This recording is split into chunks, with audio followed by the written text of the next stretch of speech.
Buenas noches, señoras y señores. La degradación del Mar Menor es probablemente, incluso sin probablemente, es lo más grave desde un punto de vista medioambiental que ha pasado en la historia de la región de Murcia y seguramente no solamente en la región de Murcia, sino en todo el Mediterráneo, unido al desastre de Portmán también.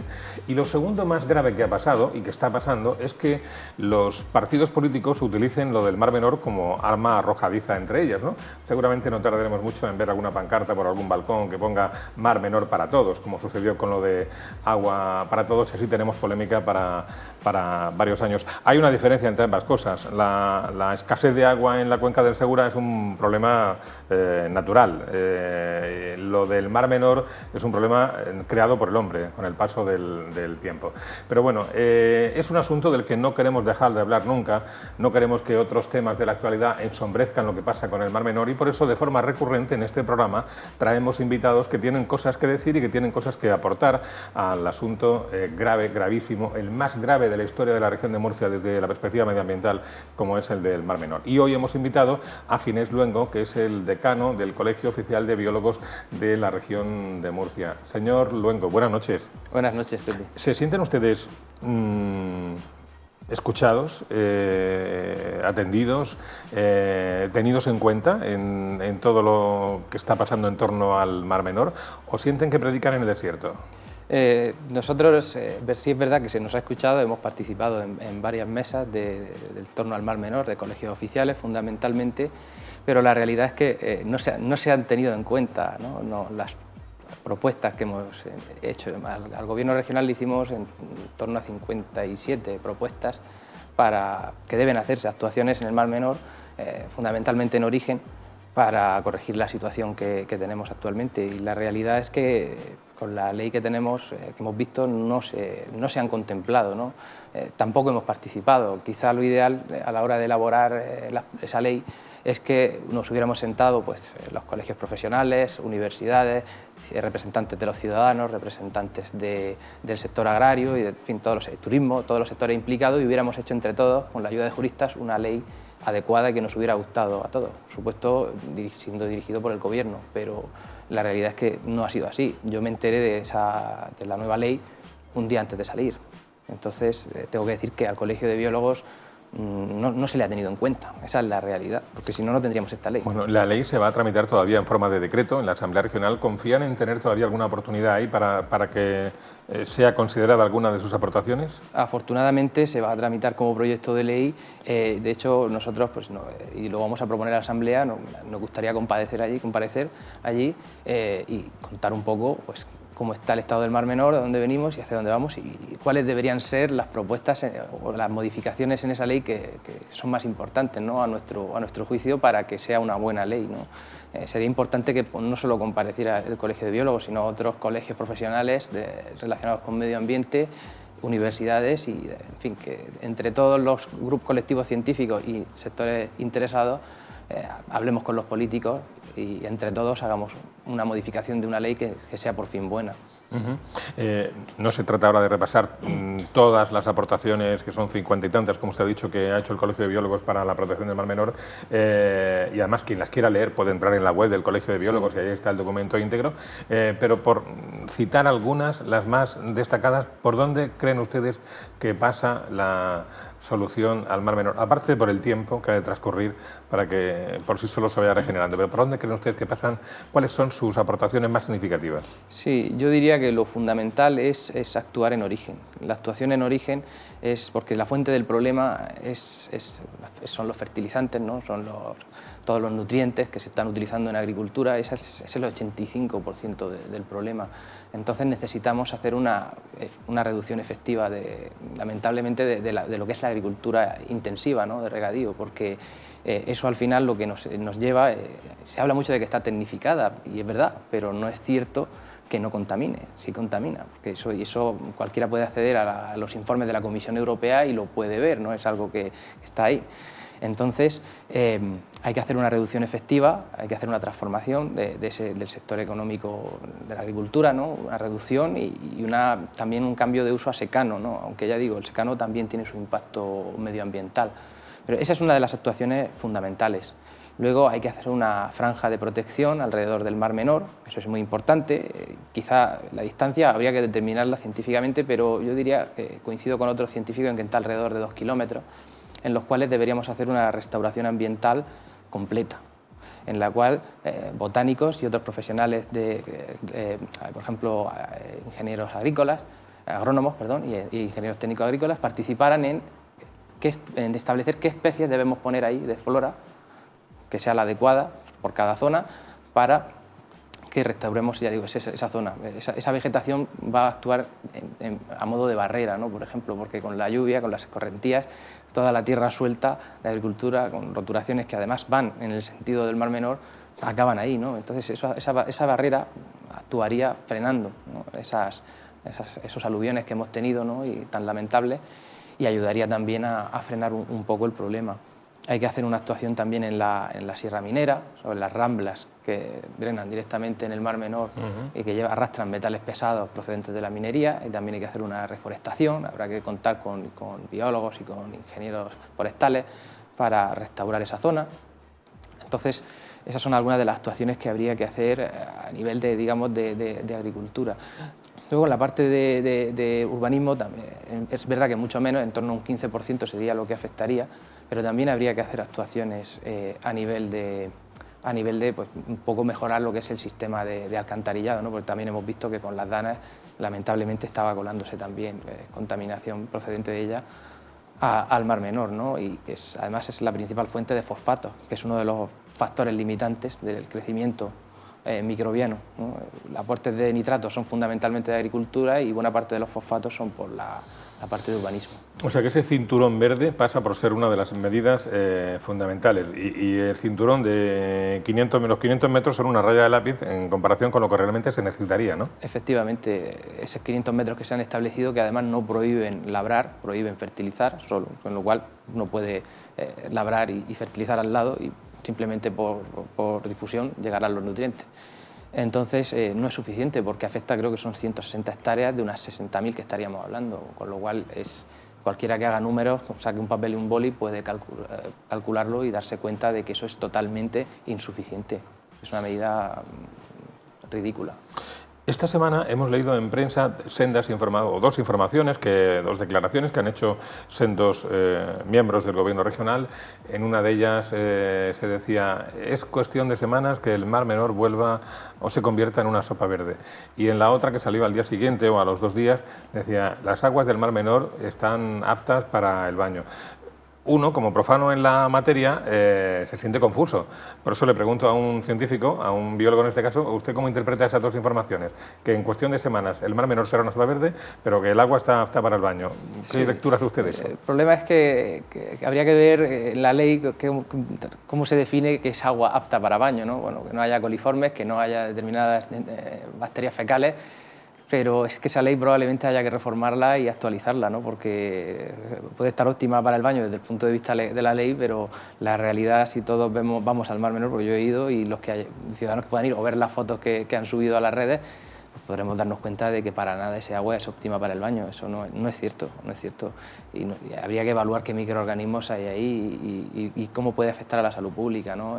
La presencia de metales pesados. Yo no tengo datos en mi mano, el Gobierno no me los ha facilitado de cómo es el estado del agua, ¿no? En cuanto a qué cantidad de metales pesados tenemos, qué microorganismos están proliferando, no solo coliformes, ¿no? Sino otros tipos de microorganismos que puedan ser patógenos en determinada población. Entonces, efectivamente coincido en que probablemente tengamos otro episodio de sopa verde, como la llaman, de eutrofización masiva, porque aumento de temperatura implica aumento del metabolismo microbiano y, por tanto, pues vamos a tener una proliferación bestial fundamentalmente de algas y de cianobacterias.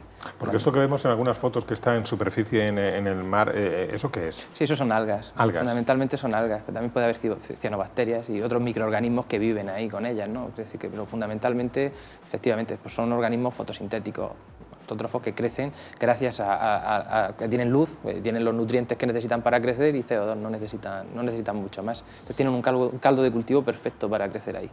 Yo sé que preguntar esto es apelar un poco a la confianza o a la fe de la persona a la que se lo preguntas, ¿no? Pero, ¿usted cree en la regeneración del Mar Menor? Yo sí, como si me lo pregunta a mí, yo creo, y yo creo que buena parte del colectivo de biólogos lo pensamos a largo plazo, por supuesto, porque tenemos un acuífero contaminado, pues, según los datos, con 300.000 toneladas de nitrato, y son muchos. Tenemos las aguas subterráneas que también deben protegerse para beber, contaminadas, y eso no sabemos en cuánto se podrá recuperar. Los hidrogeólogos hablan de muchísimos años, con lo cual, pero bueno, sí que podemos hacer una reducción efectiva del aporte de nitrato, tanto haciendo una corrección en origen, que eso es absolutamente fundamental, como haciendo correcciones a nivel de ramblas y a nivel de la zona, digamos, de la cuenca vertiente, que por supuesto hay que hacerlas también, pero no son las más urgentes ni son las más importantes, porque en el origen es donde tenemos que solucionar. En la ecuación hay que irse al primer punto y corregir ahí. Y con el tiempo los ecosistemas tienen una capacidad de regeneración en general muy alta. El Mar Menor lo ha demostrado, porque esto, llevamos más de 40 años con esta situación, mucho más en realidad, podemos irnos a los años 20, a los años 30, pero los últimos 40 años han sido los más graves, y ya hay literatura científica en los 80 en los que se habla de lo que está pasando hoy. No era una premonición, sino que es ciencia, ¿no? Podemos hacer predicción en base a la evidencia previa que tenemos de esta situación. Lo que pasa es que para eso la política, la clase política, tiene que dar un poco más de cancha, de cabida, de cobijo a la comunidad científica. Yo no me refiero solamente a los biólogos a los que usted representa, sino a la comunidad científica en general, a la que al final han conseguido dividir. Dicen el refrán que divide y vencerás, y están consiguiendo, espero que no lo consigan de todo, dividir a la comunidad científica, ¿no? Sí, hay una división. Ahí claramente pues, estamos viendo dos visiones, ¿no? Una que habla más de actuar en origen y otra que habla más de actuar a nivel de acuífero, drenando el acuífero y actuando sobre la rambla del Albujón, por ejemplo. Eso es una realidad. Yo creo que el enfoque probablemente sea una visión intermedia entre ambas, ¿no? Pero también creo que es fundamental actuar en origen, y eso es una realidad. Entonces, pero sí que hay diferencias de opiniones, incluso en el colectivo de biólogos, en cuanto a cuáles son las medidas adecuadas, ¿no? Yo creo que ahí tenemos que llegar a consensos amplios, efectivamente. El abordaje y la solución del Mar Menor tiene que ser multidisciplinar. Yo, lógicamente, como representante de los biólogos, debo decir que somos y tenemos que serlo por lógica, por formación, uno de los colectivos principales implicados, pero no solo. Necesitamos ambientólogos, necesitamos ingenieros agrícolas, necesitamos ingenieros forestales, en fin, el abordaje es multidisciplinar, pero ya digo, tenemos que conseguir un consenso amplio. Nosotros en el colegio lo hemos conseguido. Estas medidas se han hecho por parte de la Comisión de Administración Pública y la Comisión de Medio Ambiente, y se han enviado a todos los colegiados, y se abrió un periodo en el que los colegiados aportaron su visión y todo se consensuó y se estructuró y se envió así al gobierno regional, y lo podemos conseguir, por supuesto, pero también esas decisiones que se tomen en ese órgano que se podría hacer para tomar decisiones debería tener capacidad de decisión. O sea, no vale con que tengamos un comité científico que proponga y no pase nada, porque eso es perder el tiempo. Las decisiones tienen que ser vinculantes. Ha apelado usted durante esta respuesta varias veces al término consenso, y se me antoja algo tan difícil en este mundo, en este contexto en el que estamos, en el que lo que impera es que o estás conmigo o estás contra mí, o eres un ultraderecha o eres un comunista, que lo del consenso se me antoja complicado, porque ¿es posible la recuperación del Mar Menor sin ir en contra de la industria agrícola, sin ir en contra de la industria turística? ¿Pueden convivir todos y recuperar el Mar Menor? ¿Usted qué cree? Yo creo que es posible, pero hace falta voluntad, y yo creo que hay algunas instituciones que no la tienen. La realidad es que no la tienen. Tenemos que asumir que el origen es el que es, y en un 85%, y que eso, si no se actúa, pues tenemos un problema. Tenemos un sector turístico que es alrededor de un 11% del PIB. El sector de la agricultura estamos hablando de un 5%. Quizá hay que hacer correcciones, porque es que ese 11% va a empezar a resentirse también. Entonces, y está claro que eso va a implicar pérdidas, pero es que si no, las pérdidas van a ser mayores. Entonces, lo ideal es actuar. Por supuesto, si esto se hubiera hecho hace tiempo, que como se venía avisando, no habría pasado, porque uno de los problemas que tenemos en agricultura es que no hay un órgano sustantivo, no hay una ordenación adecuada de la agricultura. Hay que decir, usted aquí puede poner un cultivo de regadío y aquí no. No tenemos esa herramienta. Y eso es fundamental. Todos los sectores económicos tienen que estar sujetos a ordenación, porque si no, el problema que tenemos es el que nos hemos encontrado, ¿no?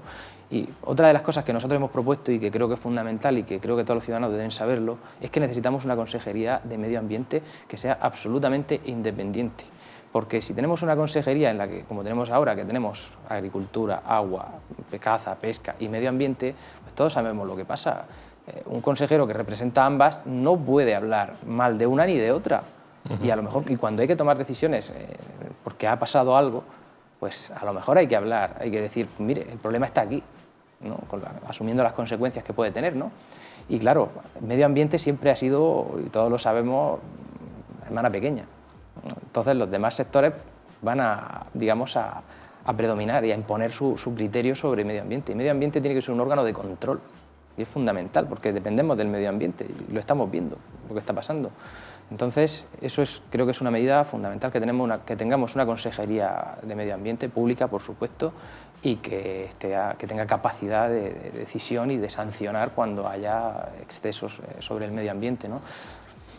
Debo decir también que hay otro problema, y es que faltan biólogos, también faltan otros profesionales, pero faltan muchos biólogos, ¿no? Uno de los grandes problemas que hay con medio ambiente, con los expedientes se habla mucho de que se atascan porque esos no tienen suficientes profesionales que los tramiten y tampoco tienen los medios necesarios para hacerlo, con lo cual hay que hacer una buena oferta de empleo público, una buena OPE y meter a muchos. Es que estamos hablando de que en biología, por ejemplo, solo han salido 2 plazas desde 2007. ¿Cómo se come eso? Y la región ha crecido y tenemos crecimiento. Entonces, si queremos apostar por un crecimiento sostenible, eso es fundamental.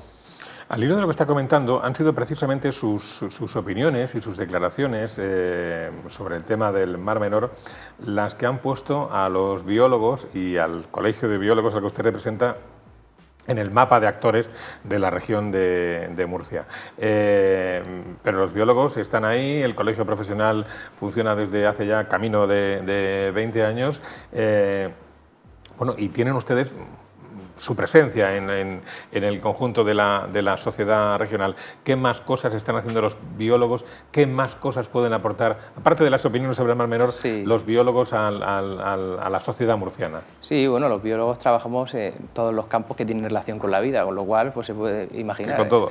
Efectivamente, con todo, ¿no? Entonces, bueno, algunas de las actuaciones más importantes que estamos teniendo es en tema de sanidad, salud y sanidad. Por ejemplo, uno de los grandes problemas que hemos tenido los biólogos es que cuando en 2003 salió la Ley de Ordenación de Profesiones Sanitarias, no se nos reconoció como tal.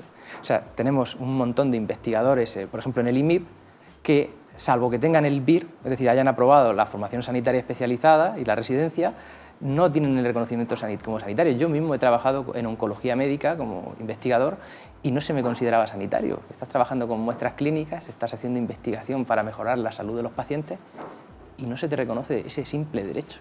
Y además eso te lleva a que no puedas ser contratado por el Servicio Murciano de Salud, sino que te van a contratar por una fundación, con lo cual no tienes derecho ni a trienio, ni a sexenio, ni a nada. Entonces eso te genera una precariedad impresionante. Entonces, una de las cosas en las que estamos trabajando a través del Consejo General de Colegios Oficiales de Biólogos en Madrid es en esa modificación de esa ley para que el biólogo, el investigador, pero no solo el investigador, sino el que trabaje en apoyo en asistencial, tenga un reconocimiento como sanitario, ¿no? Por ejemplo, los genetistas ni los embriólogos están reconocidos como sanitarios. Es una cosa que es terrorífica. En toda Europa está reconocido, salvo en España. Entonces, eso es fundamental, porque a nosotros no se nos ve, ¿no? En sanidad, por ejemplo, el paciente siempre verá al médico, verá al enfermero, verá al farmacéutico, pero nunca verá al biólogo. Pero estamos en el laboratorio aportando mejoras continuas que van a impactar directamente en la salud de nuestros pacientes. Entonces, estamos ahí también, ¿no? En salud pública, estamos en epidemiología, en virología, en todos los temas de salud. Y luego en industria, biotecnología, por ejemplo, todas las mejoras vegetales, suele haber un biólogo siempre, ¿no? En producción vegetal, que participa en por ejemplo, en desarrollo de cultivos que sean más resistentes al estrés hídrico, ¿no? Que puedan sobrevivir en condiciones de muy poca agua, ¿no? Tenemos el IMIDA, por ejemplo, en el cual también hay grandes problemas que deben ser solucionados, porque la precariedad que tienen nuestros compañeros de ahí son tremendas y están haciendo mucho por toda la sociedad, y no se nos tiene en cuenta, ¿no? Estamos, ya digo, como desaparecidos, ¿no? Entonces tenemos, ya digo, implicaciones en muchísimos sectores, en biología marina también, tema del Mar Menor, por eso es que estemos tan implicados. Pero vamos, por supuesto, en educación, no me quiero olvidar de los profesores de secundaria, formando a los futuros científicos, a los futuros médicos, que tienen que saber biología porque es la base de la medicina. Entonces estamos, ya digo, prácticamente todo lo que tenga relación con la vida. Sí, además lo que pasa es que el colegio que usted preside es un colegio relativamente joven comparado con otros. Decíamos antes que no es comparable con el colegio de abogados o el colegio de médicos, pero bueno, que en estos casi 20 años de andadura están consiguiendo poco a poco, y supongo que con muchas dificultades, posicionarse, ¿no? Sí, nos cuesta muchísimo porque no tenemos la capacidad, ¿no? Por ejemplo, esto es bueno que lo sepan los ciudadanos, los biólogos estamos obligados a estar colegiados y ejercemos desde 1980. Adolfo Suárez firmó la ley, yo no había nacido. Y esto mis compañeros, pues muchos no lo entienden. Y yo se lo digo, se lo tengo que decir, pero no lo entienden. Pero es una realidad, porque además el biólogo tiene una función que puede ser sanitaria y tiene que estar sujeto a una deontología profesional, y eso es así, entonces es fundamental. Entonces, la clave, si todos los biólogos que hay en la región de Murcia mañana fueran al colegio de biólogos y se colegiaran, el colegio de biólogos crecería muchísimo. Estaríamos hablando de que el presupuesto que aumentaría muchísimo y podríamos, por ejemplo, defendernos, ¿no?